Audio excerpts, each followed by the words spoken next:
presentation, and certainly, invite any comments or questions that you have as we go along. Again, if you would please change your name so that they reflect the concentration you're in, we'll get to know you better faster. And yeah. So my name is Tisch. I, introduced myself last week when we met the Office of Student Services. And we have adapted our orientation, our in-person orientation, to be virtual this year. And so we have taken some of the pieces from orientation that seem to help students the best and put them on separate days, etc. So today we're going to talk about approaching communication professionally, and we're going to talk a little bit about the online experience. And we will also talk about engagement, ways that you can engage with the college and with your fellow students as well. So can somebody tell me what 3 + 2 is?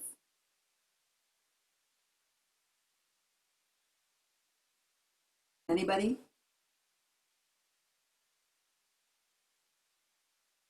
Unmute yourself and tell me.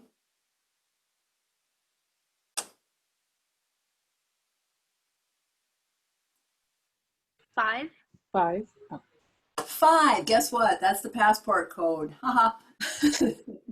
So 3 + 2 is 5. So it's 5. Please remember that. How's everybody going? How's it going? With your orientation activities. Everybody starting to do those and or not starting, getting along through all the different modules that we've given you, I hope. Nobody's, hardly anybody's showing their face, so I get it, okay? I'm going to share my screen now, and we'll start talking about communication. Can everybody see it? Somebody tell me yes or something. Yes. Okay, great. Okay, so we wanted to give you some guidance about how communication works in our college and how we want to set you up for success. And so one of the things I thought would be good right now is to kind of tell you a little bit about myself. You know how some people collect elephants and some people collect little pigs and stuff like that. For some reason, I am somebody who really likes minions. I don't know why, but they appeal to me. Well, I kind of have an idea why. That's me on the left at one of our famous Halloween Day celebrations. And then on the right are a bunch of rocks that I painted like minions. And the thing I love about minions is that every one of them is different. You never find 2 minions the same. And that is kind of how I look at you guys. Nobody is the same. Everybody is different. You may look a little bit alike, but everybody is unique. The thing is, however, that minions sometimes are overwhelming. So sometimes when, it can feel like this for those of us who are in the Office of Student Services and Alumni Affairs, or OSA, and especially when, there's a big day approaching, or like the first day of school and everything. I just get a kick out of the minions. So remember, we want to help each and every one of you, and we want to celebrate the fact that you are you, and that whatever is right for you might not be for uh, the right thing for the next person. Um, Remember that when you are talking to us, please realize that we have, in student services, in the Office of Student Services, we chose to be student services professionals, and we have much to offer you as you work toward your degree. And we want to be your advocates, not your adversaries. So please treat us with respect, confidence in what we're telling you, patience, and we will certainly work collaboratively with you if you are collaborative with us. Right now, there are a lot of things going on and that have to do with student funding. And the conversations regarding funding can be stressful for all of us. Um, but, this is meant to be somewhat funny because sometimes it feels like that people have been told, students have been told, to go to Chris Tisch, she can help you get this or get that, get funding for this or get funding for that. And I certainly will try to help you in your search for or excuse me, information about funding opportunities, etc. But I'm just a person with info usually. I don't have a bank in my office. Anyway, okay. So what do we mean by professional communication? We realize, that when you are communicating professionally, you are demonstrating your own personal ethics. You are showing a respectful demeanor. You become reliable. You are showing reliability, accountability, and you're showing that you're competent when you are communicating professionally.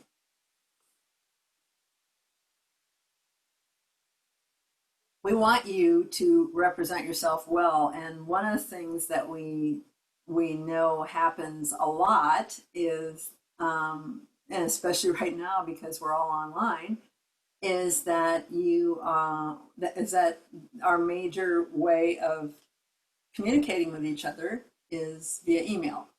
This is a funny email, and I want to draw your attention to this website that's called Piled Higher and Deeper, like PhD. Um, it has a lot of cartoons that are sometimes hilarious, sometimes really hitting too close to home. But I always think it's fun to laugh every day and laugh even when things feel not so funny. It really helps the endorphins run around in your body and helps you stay well. But anyway, lots of times we hear and we see students who send us emails that, sometimes they're not signed, they're not, they may, or they have an email that doesn't really kind of give you an idea of who they are. And or there's just all kinds of things that you could really look at your email before you send it to somebody and spruce it up so that you look professional. Faculty faculty are no different than everybody else. They can be hypercritical about things, and you know and so you want to, especially if you are wanting to establish yourself as a competent person, you want to, reread what you write before you send it. That's always a good thing, as we all know, after having sent emails that we wish we hadn't sent, or that it sounded like we were under the influence of something, or just take the time. I'm also going to make sure, not that they wouldn't know this, but my colleagues who are in the room with us, to add anything that they might want to say as we go through some of these things.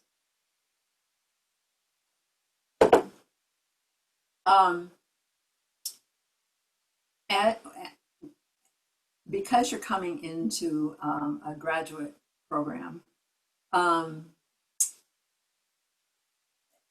sure that most of you, probably everybody, has thought about what grad school means and for your what it's going to feel like, how you're going to experience it, etc.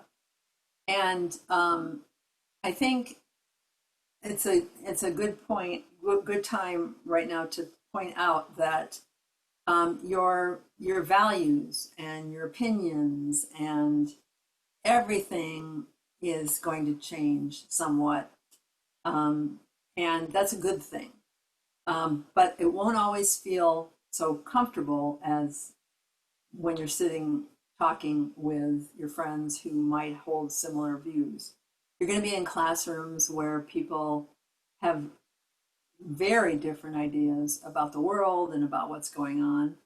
And so, there are, rather than trying to give you a lesson in civil discourse right now, other than a few things like this, a few guiding points, I want you to think about what is going to happen. I want you to do your own investigation of what civil discourse means, how you can be really effective at it, and therefore learn more from everybody and from this experience. Because when you think about it in your lifetime, you're not going to be, this is it for many of you in terms of I'm going to go to grad school once, and you will be remembering it, and we want it to be a great experience.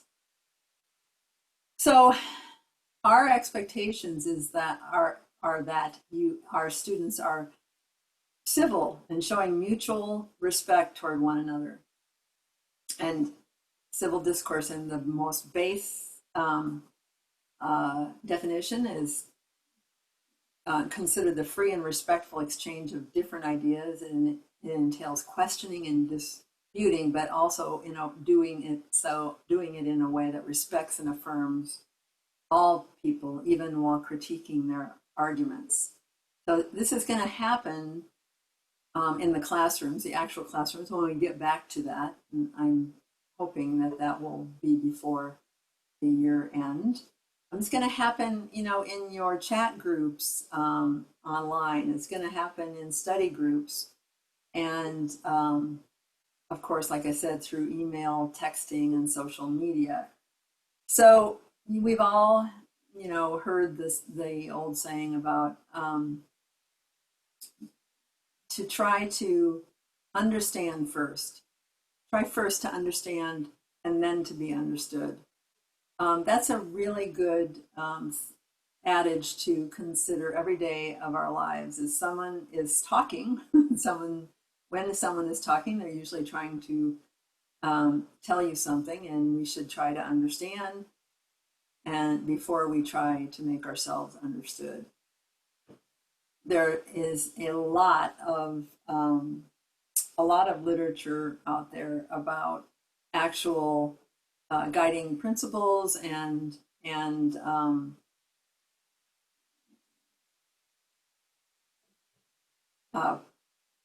practices that you can put into place while you're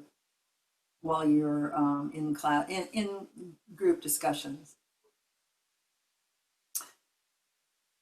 Any questions about any of that?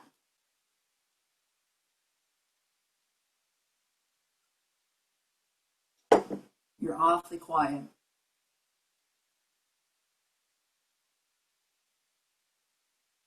Okay. Now we're going to talk about the online you.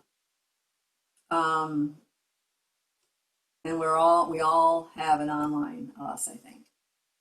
So why should we use social media? And, I was looking at these icons and realized, well, there's a couple more here that I don't have, but, or some have even gone defunct, I think. But anyway, the main reason that clearly that, we engage online is to network with people and support people and get support for ourselves. There's a whole heck of a lot of learning going on through social media. Um, I don't know about you, but I certainly look at Pinterest a couple times a week, and of course feel extremely inadequate once I do. Usually about something in my house or something like that. It's a great place for showcasing your expertise and your skill, and to share your knowledge with peers and the public. So, you know, there's also a lot of tweeting going on all the time. So you could say, someone told me the other day, well, that person is just sharing how unknowledgeable they are. And I said, whatever. I mean, they get the chance to share. But what other reasons why we might use social media? Anybody got anything additional?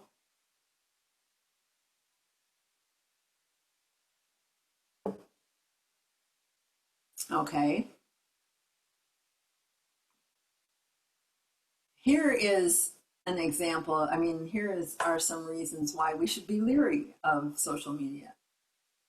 Um, you guys may not have experienced this yet, but the internet never forgets. And so every once in a while, I'll look at something on the internet and my name will come up and it will be from, 15 years ago. It doesn't go away. And what we believe is sacred to us and private to us is not always so. The and usually with the younger crowd, like when our students come into our undergrad program, we really sometimes have to talk to them a lot about your personal life, being on Facebook a lot, and showing that it may, it may suggest that you're really not that professional. Um, and as probably everybody has realized, is sometimes when you share things, we in speaking, we're not as articulate as we want to be, and all of a sudden the context is wrong in what is being shared about what you said.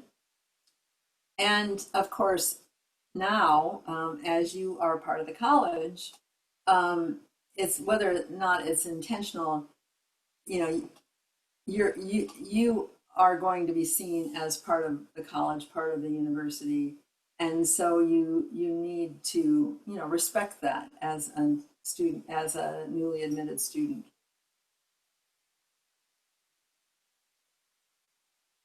So where would we expect that, where you want to go from here? We'll talk about, or I'll show you this in a minute, but the College of Public Health has social media guidelines, and you should read them and heed them. Um, Check and update your privacy settings now. So on your social media uh, applications, please make sure that you look at your privacy settings.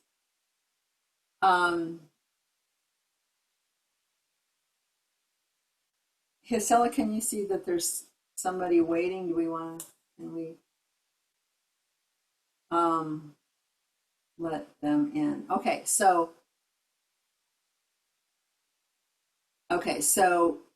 have you ever said something about somebody else's Facebook post and then all of a sudden your post becomes more public than you normally would have your profile show?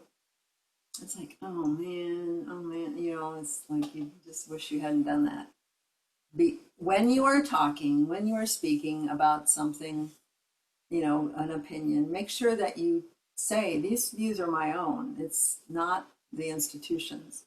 In fact, I just kind of want to say this at this point in time because, as we know, there's an election coming up right now, and none of us know, none of us as faculty, students, and staff are to be using the university's uh, internet, or I mean the email accounts, or anything that the university has let us use to further our political views or to support one candidate or another. So please remember that. And at it with public health, it comes very, the public health views become very, um, as you know, right now is a really good example. They can become extremely heated and everything. And so sometimes public health people say, well, it's, this is about public health. Be very careful to make sure that it really is. Um, okay, check every once in a while on the health of your digital presence. We've all done it. We Google ourselves. It's a good thing. Prune your profiles. Okay. So um, untag unflattering photos. Um, delete unwanted comments and old posts that you no longer want out there. There are old accounts out there. Somehow I don't know why, but I have two Facebook accounts, and I really need to go close one out. It happened a long time ago, and it's been sitting there for a long time. And uh, disconnect from the folks you don't know or that you don't really interact with, because sometimes they just, you know, sometimes they just want to connect with you for reasons that you're not sure of. Um, Manage your professional identity and your reputation online. Produce content that you want people to see. You should be in charge of what everybody gets to see. And somebody said, pointed out to me, always think about your mother, your boss, when you are posting something. Would this be something that you would not care whether they saw? We're not going to go into all these things, but the social media guidelines that we wrote, and students contributed to this list. These are the things. So when we talk social media, we're also talking about email, and there should be no hateful or um, comments or communication like that. And all of you at some point may, or some of you at some point may wind up as employees of the university. In fact, some of you probably are. And I hope that everybody realizes that there is this thing called FERPA. It's called the Family Educational Rights and Privacy Act. It's a governmental policy that's out there to protect you. So when someone, every once in a while, somebody's parent will call our office and want to know something about their student, and or they say they're the parent, and we really can't tell them anything unless you have within your UAccess account have authorized another entity, another person to receive information about you. So that means, and I bring this up when in TA orientations as well, when you're in a class that you are TAing for, and or you might have multiple TAs and you be one of them, and it's really easy to start discussing the students that you work with that are you're TAing the class for, and without thinking you're saying things that other people hear. You have to be very careful about that, and remember that it protects you as well, not just the ones that for in your classes. Any questions about that?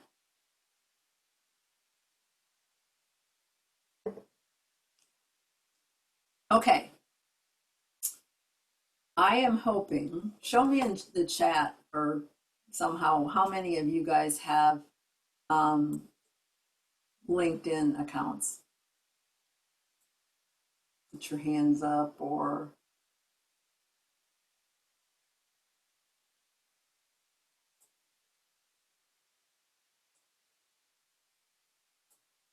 because the answer should be that every one of you should have one. And that's not, and I'm going to tell you why.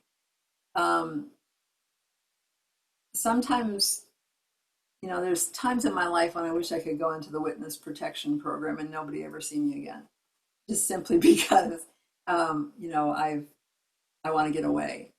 But the deal is, I'm still out there in the world, and I am, I have a career. I want to be seen as competent, as you know, somebody who knows what I'm doing.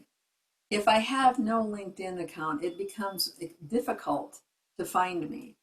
And I, you know, as you go on in your career, if you establish a good profile now, all you have to do is add to it whenever you change anything. And the same is very much true for resumes and CVs. So I'm going to go off script a little bit here, but if everybody had to establish and submit a resume um, to apply to any of our programs, even our undergrad programs, everybody has to have one, either resume or CV. And, um, you know, we look at them, we verify what you said in your application by looking at the CV or the resume. But the thing is that we also notice that there are a lot of you who could actually do a really great service to yourself and redo your resume because you are it could be a lot better because we can see from what you've been doing that you could actually you know make it sparkling. So what we really suggest is that you at this point you're in a new place, you're starting a new event, a new venture. So what you want to do is look at your resume and make it the way you want it and get everything on it that you've ever done. This I call these are your not basic resume, but it's the I can't think of the name, but it's basically the resume that has everything, all the dates and everything that you have ever done anything, or changed jobs, or gotten a new degree, got an award, etc. From that resume, you want to make a very basic one and make it, you know, everything that you want to say about yourself now that you're coming into public health. But this other resume that's got everything on it, if you keep it, if you start it now, if you don't have that already, if you start it now and you add to it, you are going to be so happy with yourself when you've got to turn in a resume on short notice. And oh man, I got to go get that job that I had for 2 years that I've taken off this resume because that's this new job that I'm looking at, needs that reference in it. You, if it's in one place, it will just really be fantastic for you. The issue is, however, as you go through an academic program, you start to accumulate presentations, publications, conferences that you've gone to, awards that you get. Every time something like that changes for you, get it on that resource resume. Nobody's helping me out with a word, but I can't think of a better word for that. But anyway, Chronological. yeah, it's chronological, but what is it like? It's the whole thing. It's the comprehensive. I knew if we'd talk about it long enough, comprehensive resume. Anyway, um, I'm saying this from experience because you may you may you will be in a place in your life when you say, man, I know I did this already, or I know that I submitted an abstract for something, but now I can't even remember, you know, how old I was or anything. So do it now, keep it up. The same thing is true for your LinkedIn profile, which is it's an interesting social media application for basically representing yourself very much like a resume. In fact, you can attach a resume or you can make a LinkedIn resume, and maybe that's what you want to do. You should. Not everybody has a photo, and I get that, and that's up to you whether you have one. But it's always nice to know. Oh man, that I think that woman's name was Kim Barnes. Okay, so I'm going to look up Kim Barnes in LinkedIn, and sure enough, there she is. Do you have a photo, Kim? I do have a photo. I have one of our headshot photos. Okay, Probably good. should be updated. Yeah. No, no. um, anyway, that is why, it verifies who you are if somebody's met you before, etc. But I also get it that it could be, there could be some discrimination, and oh, I don't, Kim is a woman, forget that, um, that kind of thing. Did you know you can customize your profile, your URL? So you could make it like this, just put your name at the end of this little string here, and then include that on your resume, include it on your business cards, any other promotional material that you might wind up, making about your career or your business, etc. It's great, um, and you can put your own additional sections in there. What you basically, have the chance to customize it, and I think that it works well for a lot of people. Um, what doesn't work well, I'll just put it out there, is that when you all leave school, like I'll give you a better, really concrete example. All the undergrads in our college, as part of their internship, which is required, they are required to establish a LinkedIn profile.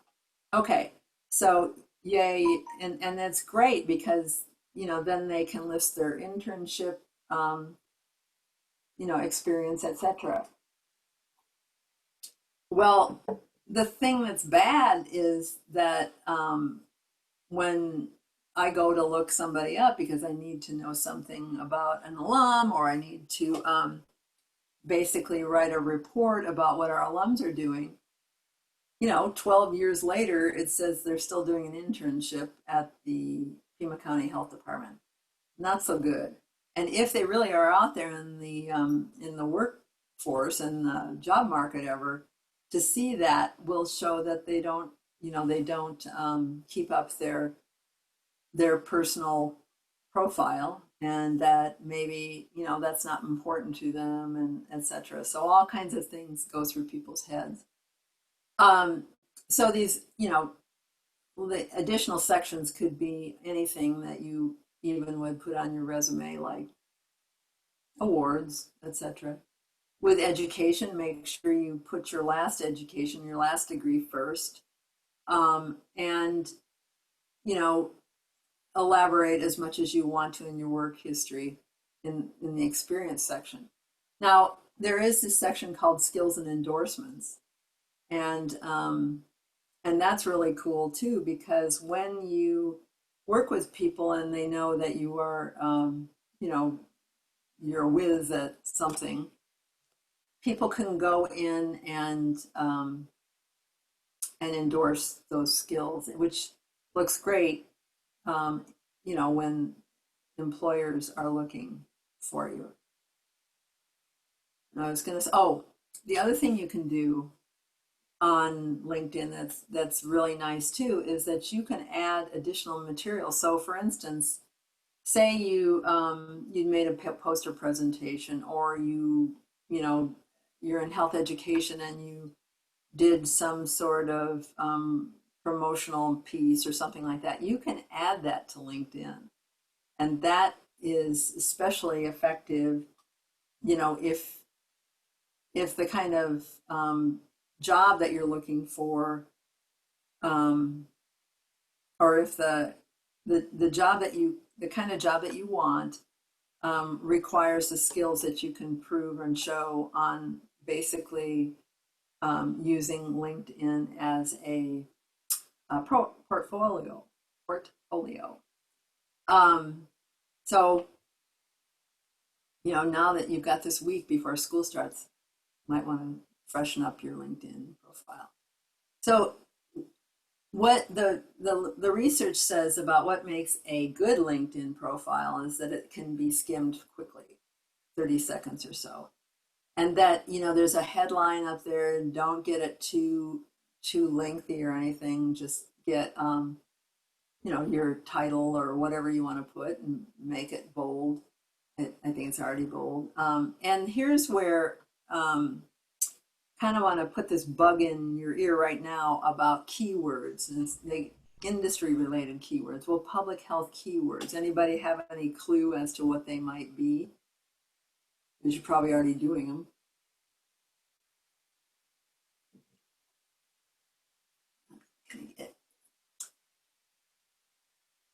Well, they are, some of them, and there's many of them. But you evaluation is a good one, and that can be evaluation of anything that you do. Analysis is another one. Depending on which area of public health you're in. If you've done a community assessment of any kind, that would be great to show. So you want to have some of those keywords in there, the skills, the strength, and any talent that you've got that will can be used, in a job or something.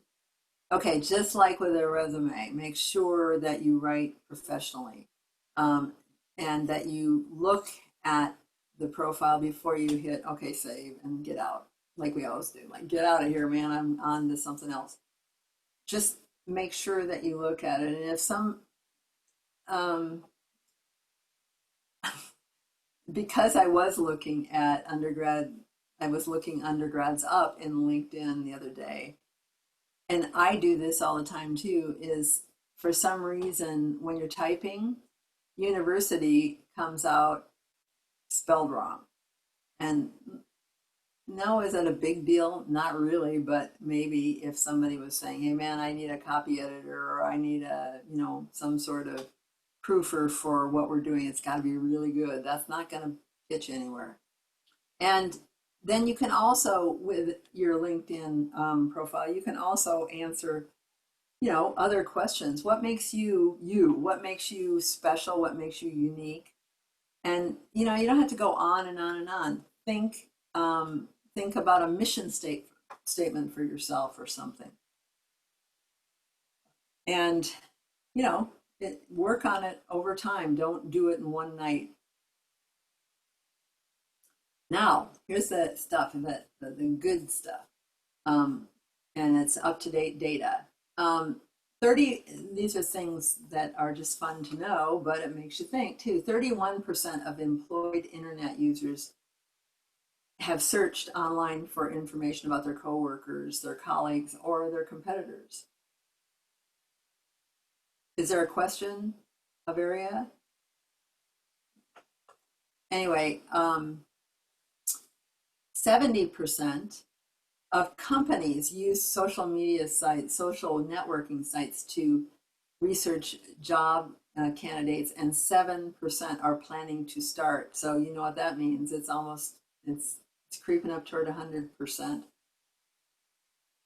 Now, this is the part that I thought was really interesting. 54% of employers who research candidates using on their social media sites have found information that caused them not to hire a candidate. So I have a really good example of it, and some of my colleagues can remember the time when we were interviewing somebody for a job within the office. And it actually, everything else was good. The interview was good. The first interview was good. The experience was right, etc.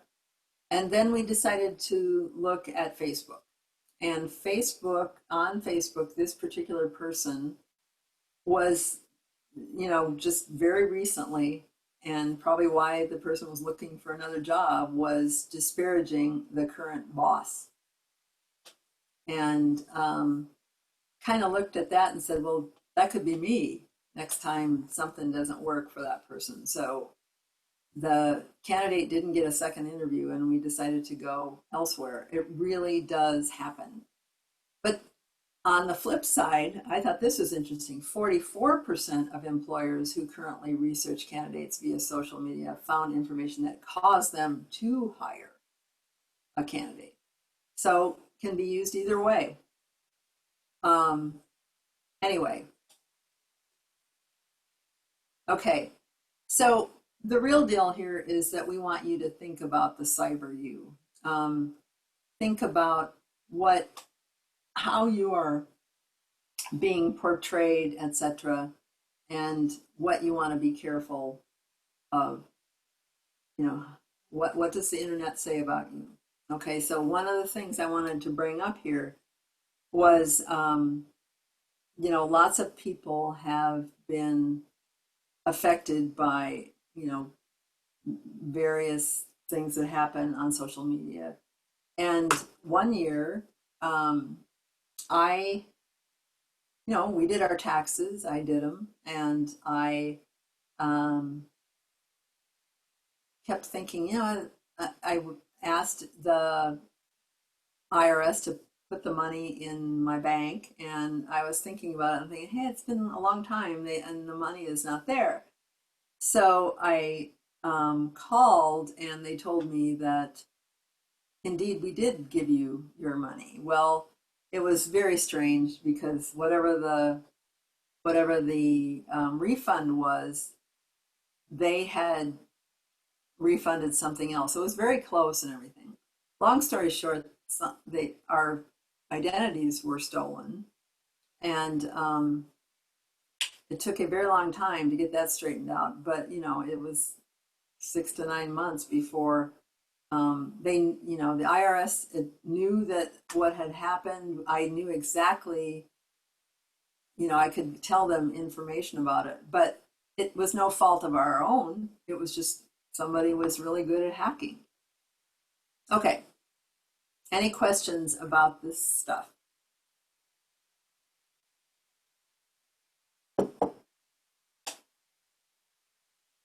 Okay. So what we wanted to talk a bit about is how you engage in college activities, because that's really going to help you understand the way public health works in an academic setting, and even in a research setting, and lots of stuff going on.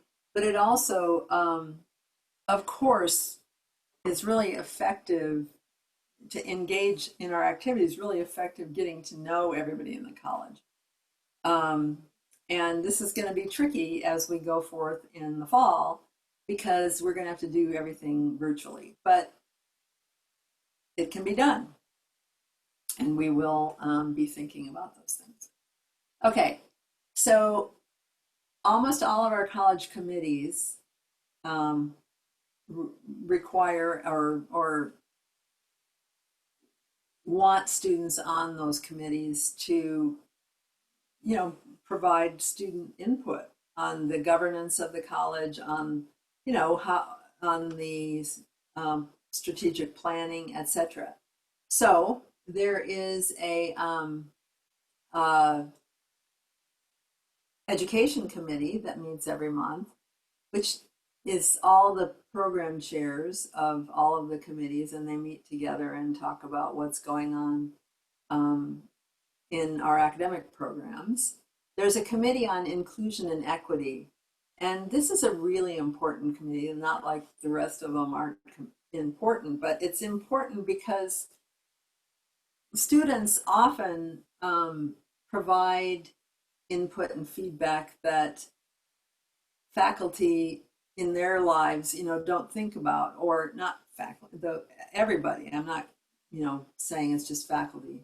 We need to hear what students are thinking about these things. There's going to be a climate survey early in the fall semester that everybody will have the opportunity to complete. It'll be really important to provide your thoughts.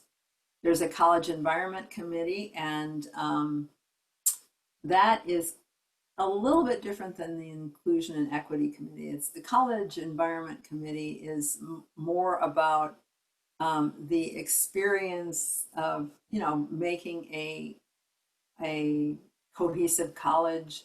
How do we, there are fun things, I can't remember what the subcommittee is called, but activities. We had a subcommittee that looked at how employees are onboarded into the college. Can any of my colleagues add to what else is on in that committee? Yeah, so the College Environment Committee, it's like exactly what Chris said, right? Encouraging a welcoming environment on sort of across our campuses, Phoenix and Tucson. And so we've worked on, it's sort of an initiative-based committee. So we pick projects that we want to work on or that we think are valuable or that have come out of surveys of the college membership, including students, faculty, staff, everyone. And then subcommittees, small groups of us will work on that project. And so it's really great because it's sort of as grassroots as you can get in an academic setting. It came out of one of our large college meetings, and we've done a handful of things and really made some action. And so it's kind of a malleable committee, and it moves and it changes as the cohorts and as the staff changes and as the environment changes. But we always welcome and encourage student participation. Thank you. Yeah, I mean, what is very cool about that is it's grassroots, and Kim was actually, um, instrumental in getting that started. So then there's a student affairs committee, and here's the deal about the student affairs committee. This is the place where students can represent their programs and represent the views of their of the student constituency in a program.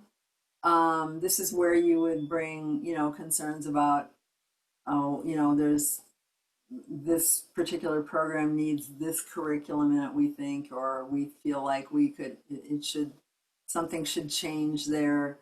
But it's also a committee where you know initiatives again that are student led are discussed. So every academic program and every concentration within the MPH program has representatives on it. And so what we ask there is that you talk to the students in your program and bring any issues to the student affairs committee for discussions.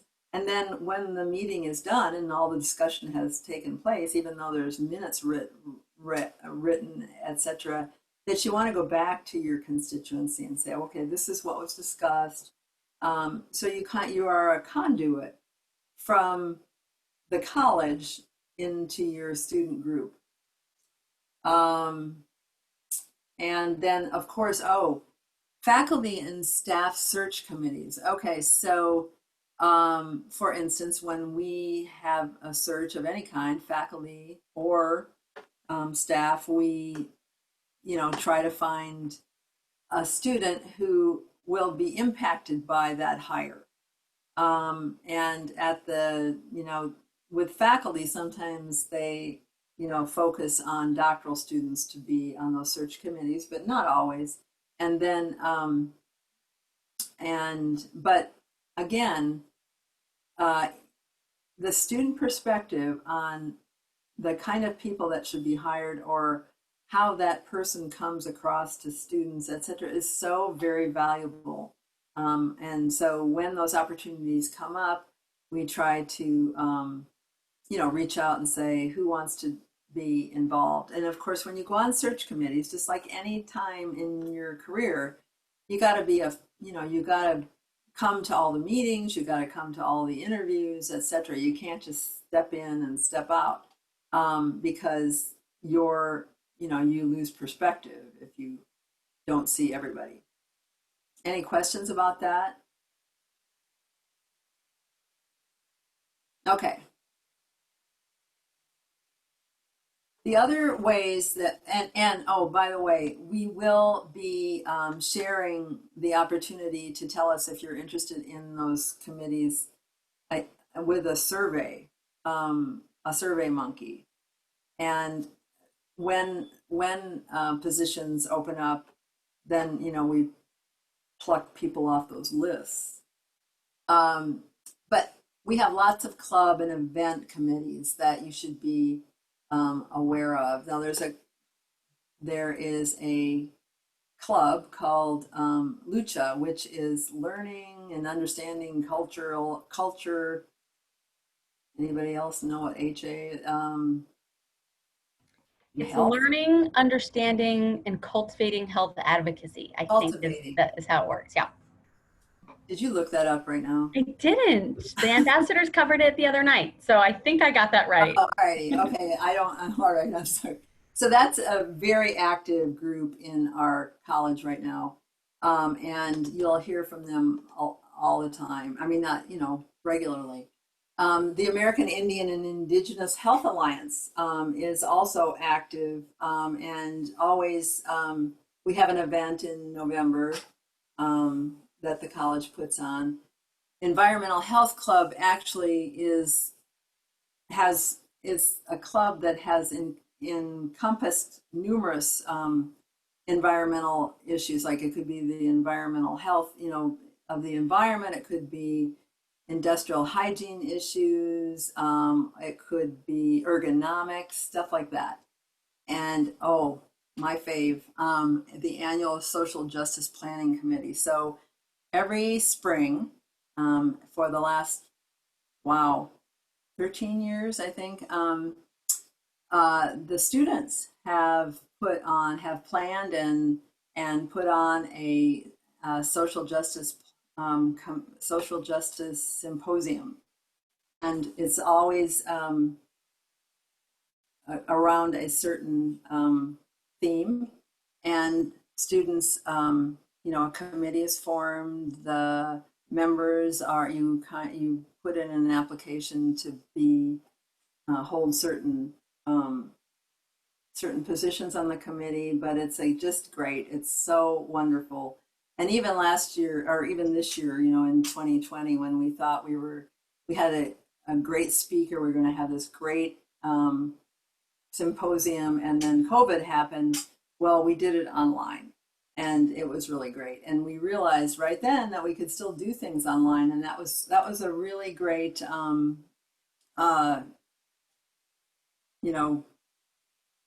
really great result of having to do it online, is the recognition that we could. So, and along with it, at that time of year when we do our Admitted Students Day, which of course didn't happen either, we have our annual Public Health Poster Forum, and that is a great committee for you to be on too. The students plan that as well, and there's research posters are shown. There's a competition for best posters, etc. And then, of course, every fall and every spring, we do an MPH internship conference planning committee and have an internship conference. And you'll be hearing from Tanya, from Kim, about how to participate on that committee, because it is formatted like a scientific meeting. The Public Health Student Alliance is a club, an organization that comes and goes. And what we've noticed is that sometimes it's very active and sometimes it isn't. And for those of you guys that want to be active, we totally support that and want to help you do that. And then there is a journal club that is environmental epi that is real active right now. Are there any questions about clubs?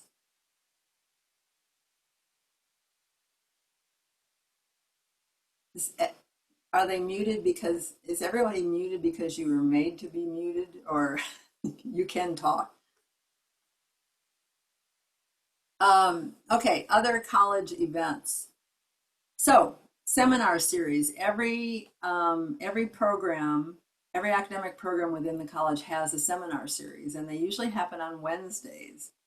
And not always, but usually. And this is a great opportunity, and I'll be doing them online this fall. This is a great opportunity. Hey, I'm in health ed, but I want to go see something about epi, and for you to show up in the seminar series to do that. It's an easy way to see what the field is like, and you usually have guest speakers, etc. There's an event called the Dallin Lecture, and that is in recognition of previous dean of the College of Medicine. That was the dean of the College of Medicine when the College of Public Health, or when the MPH program started. And so he was very instrumental in the College of Public Health starting up. And that brings in often some very big names. And of course, I can't remember them now, but we've had, the past president, or we've had folks, big wigs from CDC, et cetera. And I'm sorry, I can't remember who they were until I look at the list. And they're, visiting scholars. So visiting scholars, think about it this way. People come to the University of Arizona all the time. And sometimes they're looking for jobs, sometimes they're, at conferences, et cetera. But all of a sudden, you'll see this really big name in a certain particular, in a certain field is in the college. We try very hard to make sure we know about those events long in advance, but oftentimes it's like a couple of days and like, oh my gosh, students should get there. But when we have people who are visiting, we also want students to come and meet them. And oftentimes, when we're in person, we have lunches for students, etc. Alumni panels. You're going to see one of the alumni panels next Thursday night. And these are great opportunities to see and talk to alums about what they're doing out in the field. But there are all kinds of other events like these, and we try our best to get them in front of you way before they happen. And they're, as I'm sure you heard from Tanya and Kim, that there's a digest email that goes out every Friday that has all kinds of announcements in it as well.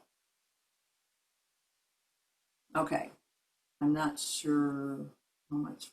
Oh, so right at 6 o'clock. Okay, so are there questions at this point? Chris, there's a couple of questions in the chat right now. Oh, I'm sorry. Nope, they were just posted. Okay, tell me what they are because I'm... Sure, I'll read the first one. So I have a question about email correspondence and communication with professors. How should we address our professors in emails? For example, Dr. Professor, first name, last name. I always try to use the rule of thumb of addressing them formally, and then once they respond and sign their name, or address them with their chosen signature line. Would you recommend this, or always go formal unless otherwise noted? At this stage of the game, I would go a little bit formal, not, just Dr. So-and-so. When you're invited to call people by their first name, do it. But at the very beginning, let them know that you have respect for them. I'm here to say right now, please call me Chris. Or, when you're talking, Dean Tisch, but Chris is fine. But just, just like everything else in life. Some people don't care, some people care very much. So start safe. Okay, question now. Wait, is this what is the Yep, no, that's the second one. Question about clubs. clubs? Okay, so how does one get involved? Well, you are, you heard what we talked about when we are taught, when we put out information about meetings, etc. We're going to invite students to them. Leadership positions or just membership positions? Yeah, there's leadership positions all the time. In fact, oftentimes people are like, "There's nobody else who wants to be president. I would love to be president of this." It's just, uh, it's a. I talk to my colleagues in other schools of public health about clubs, etc. And it's kind of a funny thing because everybody says this, that sometimes clubs are real active and sometimes they're not. So it's up to you guys if you want to do something and have a club about this or that, then you can actually make that happen. And it's your enthusiasm that will that sometimes determines how fast and how furiously the group gets going. Um, is there a difference between first and second years and their current positions within the committees? No, not really. Um, I'm trying to think when that comes up. Um, Clearly the second years generally know faculty more or better than first years, but that's not always the case. I think the main thing that I've really enjoyed seeing over many years is that when students show enthusiasm for something and they show a passion for something within the college or within the field of public health, that is that's what fuels how far they get in establishing networks, establishing their own careers, etc. So it's really up to you. Okay, what else, guys? Betsy, thank you. Very helpful. Appreciate it. Good to hear you, Betsy. We had a conversation earlier in the day. I'm really looking forward to seeing and meeting all you guys. It's just we're feeling really constrained because we can't press the flesh with you guys. Um, okay, so you know where we are in turn, uh, what's the word? Online wise. And so, who can tell me what's next? What our next event our next live event like this? Is it next Thursday? Yes, it's the alumni panel on Thursday. The alumni panel, what we did there was we have five, we may have a sixth person. Oh, that's what I wanted to tell you. We'll, you know, it always works, that generally when we have alums with new students, the questions are a lot about, what would you have done differently, that kind of stuff. But if you have specific questions, please let us know. And then that way, we'll save time on that night. So um, at the beginning, probably Tuesday of next week, we'll send out short bios about our alums. And then you can, think about questions that you might want to ask them. Okay, so we will put them out there and say, send the questions here or there or wherever. Okay. All right, everyone, it's time to have dinner, at least here in Tucson. And I very much appreciate everybody's attendance here. It's been great. Thanks. Bye.